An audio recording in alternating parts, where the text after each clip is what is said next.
बिस्मिल्लाहिर्रहमानिर्रहीम अस्सलामु अलैकुम वरहमतुल्लाहि वबरकातुहू। नाज़रीन, आप देख रहे हैं दुनिया मेरे आगे यूट्यूब चैनल और मैं हूं गुलाम नबी मदनी। इस वीडियो के अंदर पाकिस्तान से, तुर्की से और चाइना और भारत से कुछ बड़ी और ताज़ा खबरें हैं वो आपके सामने रखने जा रहे हैं। नाज़रीन, पाकिस्तान के अंदर कई तब्दीलियां हो रही हैं। पाकिस्तान मुस्तकबिल के अंदर एक ताकतवर मुल्क बनने जा रहा है। पाकिस्तान के ख़िलाफ़ पिछले 20 सालों में जो साजिशें की गई, पाकिस्तान की तरक्की को रोकने के लिए अफ़गानिस्तान की जंग को भड़काकर जिस तरह से पाकिस्तान को निशाना बनाया गया, अब पाकिस्तान अपने उन तमाम दुश्मनों से यके बाद दीगरे बदला लेने जा रहा है। नाज़रीन, अफ़गान तालिबान जीत गए, तालिबान की इस्लामी हुकूमत कायम हो गई, अफ़गानिस्तान के अंदर अमन आ गया। अफ़गानिस्तान के अंदर अमन का मतलब पाकिस्तान के अंदर अमन है। पाकिस्तान भी अब अफ़गानिस्तान की तरह तरक्की करेगा और दुश्मनों से बदला लेगा।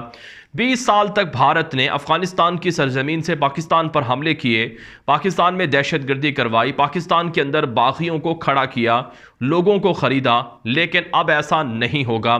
ना सिर्फ अफ़गानिस्तान की सरजमीन पाकिस्तान के ख़िलाफ़ इस्तेमाल हुई और बल्कि जो ईरान है, ईरान की सरजमीन भी बदकिस्मती से पाकिस्तान के ख़िलाफ़ इस्तेमाल हुई।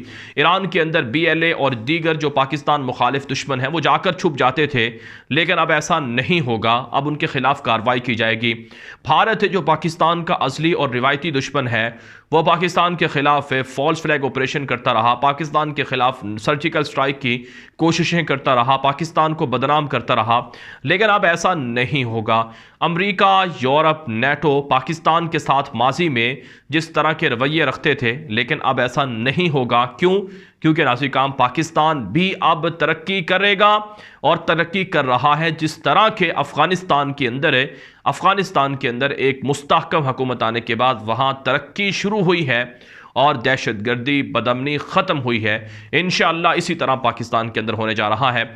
एक बड़ी डेवलपमेंट है, एक बड़ी खबर है, वो आपके सामने रखने जा रहे हैं। आपने शायद ये खबर सुन भी ली होगी कि पाकिस्तान के अंदर कौमी सलामती कमेटी ने पहली बार नेशनल सिक्योरिटी पॉलिसी मुरतब कर ली है। जी हाँ नाज़रीन, पाकिस्तान को बने हुए 74 साल से ज़ायद का अरसा होने वाला है, पहली बार नेशनल सिक्योरिटी पॉलिसी मुरतब की गई है। कौमी सलामती या कौमी सिक्योरिटी पॉलिसी ये क्या चीज़ है, इसकी मंजूरी फ़िलहाल कौमी सलामती कमेटी ने दी है, जिसकी सरबराही पाकिस्तान के वज़ीर आज़म इमरान खान ने की। इसके अंदर पाकिस्तान के आर्मी चीफ जनरल क़मर जावेद बाजवा, पाकिस्तान के chairman joint chief of staff, Pakistan के एयरफोर्स के चीफ और पाकिस्तान के नेवी के चीफ, पाकिस्तान के ISI के जो हेड हैं जनरल नदीम अंजम और इसी तरह से दीगर जो हुकूमती और बड़ी शख्सियात थी, वो सारे इस मीटिंग के अंदर मौजूद थे। कौमी सलामती की कमेटी की मीटिंग गुज़श्ता रोज़ हुई, जिसके अंदर ये पॉलिसी मुरतब की गई है और अब ये पॉलिसी मंजूर की जाएगी काबीना के अंदर और पार्लियामेंट के अंदर और इस पर अमलन आगाज़ हो जाएगा, इस पर काम शुरू हो जाएगा। नाज़रीन, आप जानते हैं पाकिस्तान के ख़िलाफ़ जो आलमी जो ताकतें थीं, पाकिस्तान के ख़िलाफ़ जो पाकिस्तान के रिवायती दुश्मन थे, वो जिस तरह से 20 सालों में साजिशें करते रहे, वो मैंने आपको बता दी हैं।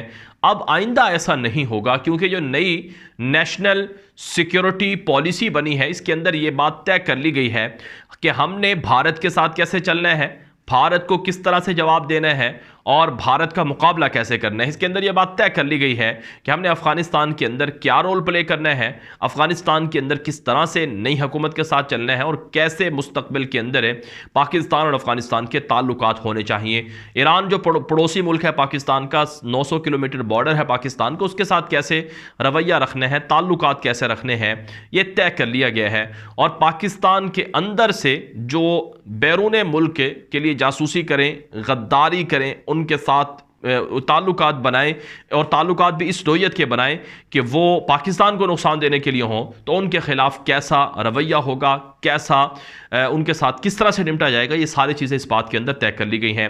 नाज़रीन, में जो पहली बार नेशनल सिक्योरिटी पॉलिसी मुरतब हुई है, ये बुनियादी तौर पर एक ऐसा मैकेनिज़्म होगा, एक ऐसा मेयार होगा, एक ऐसा क्राइटेरिया होगा जिससे फैसले करने में आसानी होगी, जिससे जो दुश्मन हैं उनकी चालों से निपटना आसान होगा।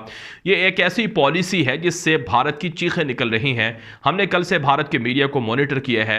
भारत के मीडिया पर पाकिस्तान के अंदर ये जो पॉलिसी मंजूर हुई है, नेशनल सिक्योरिटी पॉलिसी, इस हवाले से काफ़ी शोर मचा हुआ है कि अब पाकिस्तान भारत पर हमले करवाएगा, भारत के अंदर घुसकर हमले करेगा, भारत के अंदर धमाके करवाएगा, आईएसआई के जासूसों को भेजेगा और इसी तरह से भारत के अंदर से, कश्मीर के अंदर से भारत को नुकसानात बर्दाश्त करना पड़ेंगे।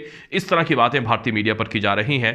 नाज़रीन, ये तो मुकाफात अमल है। दुनिया के अंदर तो जैसा करोगे वैसा भरना पड़ेगा। भारत ने जो कुछ अफगानिस्तान से पाकिस्तान के खिलाफ किया, अब बारी पाकिस्तान की है। भारत ने अपने सारे तीर चला दिए हैं, भारत के सारे तीर कमान से निकल गए हैं। अब बारी पाकिस्तान की है। अब पाकिस्तान ने जवाबी वार करना है और बदला लेना है। उन तमाम लोगों से बदला लेना है जिन्होंने पाकिस्तान को तोड़ने, पाकिस्तान को कमजोर करने की साजिश की। तो बहरहाल नाज़रीन, काम अच्छी बात है। इस पॉलिसी को जितना सराहा जाए उतना कम है। इससे पाकिस्तान की अफवाज मजबूत होंगी, पाकिस्तान के इदारे मजबूत होंगे, सलामती के जो इदारे हैं, बिलखुसूस खुफिया इंटेलिजेंस एजेंसियां मजबूत होंगी और इसी तरह से पाकिस्तान की गवर्नमेंट मजबूत होगी, पाकिस्तान की आवाम मजबूत होगी, पाकिस्तान की तिजारत मजबूत होगी और दुश्मनों की जो चालें हैं इंशाअल्लाह वो नाकाम ही नाकाम रहेंगी। नाज़रीन, हम एक और बड़ी खबर आपके सामने रखते हैं। ये खबर है पाकिस्तान और तुर्की के बाहमी ताल्लुकात के हवाले से। तुर्की पाकिस्तान का बरादर मुल्क है, दोस्त मुल्क है। पाकिस्तान और तुर्की के दरमियान पिछले 2-3 सालों से ताल्लुकात में रिकॉर्ड इजाफा हुआ है। अगरचे पाकिस्तान तुर्की के साथ हमेशा रहा और तुर्की पाकिस्तान के साथ हमेशा रहा, लेकिन आज का आपको ये बात मानना पड़ेगी कि पिछले 4-5 सालों के अंदर पाकिस्तान और तुर्की में कुर्बतें ज़्यादा बढ़ी हैं। तिजारती हुजम बढ़ गया है दोनों मुल्कों का, एक दूसरे के लिए इंपोर्ट एक्सपोर्ट बढ़ गई हैं। और सबसे बड़ी बात यह है कि पाकिस्तान के लोग ज़्यादातर अब तुर्की जा रहे हैं, टूरिज़म बढ़ गया है, तुर्की के लोग पाकिस्तान आ रहे हैं। पाकिस्तान के लोग सबसे ज़्यादा सऊदी अरब जाया करते थे, मुत्तहिद अरब इमारात जाया करते थे और अब तुर्की सबसे ज़्यादा जाने लगे हैं। तो ये एक अच्छी बात है, पाकिस्तान और तुर्की के लोग करीब आ रहे हैं। और जो सबसे अहम डेवलपमेंट हुई है वो ये है कि पाकिस्तान और तुर्की के दिफाई ताल्लुकात में इजाफा हुआ है। तुर्की मुसलमानों का, इस्लामी दुनिया का एक बड़ा मुल्क है जो दिफाई मैदान में काफ़ी तरक्की कर रहा है। तुर्की के जो ड्रोन तैयारे हैं वो दुनिया के अंदर अपनी कामयाबी मनवा चुके हैं, अपना लोहा मनवा चुके हैं। बेरकदार, इकंजी और दीगर ड्रोन तैयारे हैं जो पाकिस्तान को भी दिए गए हैं। तुर्की की जो बाहरी जहाज़ बनाने की सलाहियत है, आबदों से बनाने की सलाहियत है, उसमें इजाफा हुआ है। पाकिस्तान को बाहरी जहाज़ तुर्की बनाकर दे रहा है और इसी तरह से पाकिस्तान को दीगर असलहा भी तुर्की फराहम कर रहा है और पाकिस्तान भी तुर्की के साथ जंगी जहाज़ों की तैयारी, जंगी असलहे की तैयारी में मुआवनत कर रहा है। तो अच्छी बात है। नासिक, हम दोनों मुल्कों के दिफाई ताल्लुकात बढ़ रहे हैं। एक अच्छी खबर यह सामने आ रही है कि तुर्की के जो चीफ ऑफ आर्मी स्टाफ हैं उन्होंने पाकिस्तान का विजिट किया है। पाकिस्तान के army chief general Qamar Javed Bajwa से उनकी मुलाकात हुई है और ये GHQ रावलपिंडी के अंदर मुलाकात हुई है और इस मुलाकात के अंदर जो बाहमी ताल्लुकात हैं, दिफाई ताल्लुकात हैं, उनको प्रमोट करने पर बातचीत हुई है। नाज़रीन, आप जानते हैं भारत पाकिस्तान का अज़ली दुश्मन है। भारत पाकिस्तान के खिलाफ हर तरह की साजिशें करता रहा। अभी चंद दिन पहले हमने भी आपको यह खबर दी थी कि भारत तुर्की से ड्रोन तैयारे लेने की कोशिश कर रहा है। नरेंद्र मोदी ने ग्लासगो के अंदर जो मीटिंग हुई थी क्लाइमेट चेंज के हवाले से, उसमें तुर्की के सदर तैयब एर्दोगान से मुलाकात की थी। तैयब एर्दोगान जो तुर्की के सदर हैं, इनका मौक़िफ़ पाकिस्तान के हक़ में बहुत पॉपुलर रहा है। ये कश्मीरियों के हक़ में हमेशा आवाज़ उठाते हैं और कश्मीर ही की वजह से भारत के साथ ताल्लुकात भी उस तरह से नहीं रख सके जिस तरह से तुर्की के दीगर मुल्कों के साथ है। तो मोदी बहुत कोशिश कर रहा है कि तुर्की को पाकिस्तान से अलग किया जाए, तुर्की को पैसे दिए जाएँ, लालच दिया जाए, उनसे उनके असलहे ख़रीदने की ऑफ़र की जाए ताकि पाकिस्तान और तुर्की के ताल्लुकात कमज़ोर हो जाए। लेकिन ऐसा नहीं है। पाकिस्तान के दौरे पर आए हुए जो तुर्की के आर्मी चीफ हैं उन्होंने कहा है कि हमारी पॉलिसी आपके लिए वाज़ेह है, आपका दुश्मन हमारा दुश्मन है, आप पर हमला करना, आप हमारे ऊपर हमला करना है, लिहाजा हम आपकी हर मुश्किल में आपके साथ खड़े रहेंगे। और पाकिस्तान से भी हमें यही तवक्को है कि तुर्की पर जब कभी मुश्किल आए तो तुर्की के हक़ में पाकिस्तान भी अपना इसी तरह का रोल प्ले करेगा। पाकिस्तान के आर्मी चीफ ने तुर्क आर्मी चीफ का शुक्रिया अदा किया और कहा है कि इंशाअल्लाह हम आपकी तवक्कुआत पर पूरा उतरेंगे और तुर्की भी यकीनन पाकिस्तान की तवक्कुआत पर पूरा उतरेगा। तुर्क सदर तैयब एर्दोगान हमारे भी सदर हैं और हमारे भी लीडर हैं। मासी के अंदर एक मरतबा ऐसा हुआ था कि तैयब एर्दोगान से जब पाकिस्तान के आर्मी चीफ जनरल बाजवा ने मुलाकात की थी और ये कहा था कि आप हमारे लिए भी मोहतरम हैं और हमारे भी सदर हैं और मैं आपकी कदर करता हूँ। पाकिस्तान के आर्मी चीफ ने यह बात तुर्क सदर को कही थी। तो भारत का मकबूजा कश्मीर के हवाले से भारत के खिलाफ है और भारत की साजिशों के खिलाफ है। तुर्की पाकिस्तान के साथ खड़ा रहेगा, पाकिस्तान को हथियार दिए जाएंगे, पाकिस्तान की मदद की जाएगी, ताउन किया जाएगा। ये चीज़ें इस मुलाकात के अंदर तय कर ली गई हैं। अब एक और ख़बर आपके सामने रखते हैं। ये खबर है पाकिस्तान फोर्सेस की कामयाब ऑपरेशन के हवाले से। आप जानते हैं पाकिस्तान की फ़ौजों पर बलूचिस्तान के अंदर और KPK के अंदर बिलखुसूस शुमाली वज़ीरिस्तान, जनूबी वज़ीरिस्तान, पाक अफ़गान बॉर्डर पर हमले होते रहते हैं, लेकिन पाकिस्तान की फ़ौज दहशतगर्दों के ख़िलाफ़ बड़े बड़े ऑपरेशन कर रही है। गुज़श्ता रोज़ बलूचिस्तान के अंदर पाकिस्तान की फ़ौज ने बड़ा ऑपरेशन किया है, जिसमें 10 के लगभग दहशतगर्द मार डाले गए हैं और कई गिरफ्तार किए गए हैं, उनके ठिकाने तबाह कर दिए गए हैं।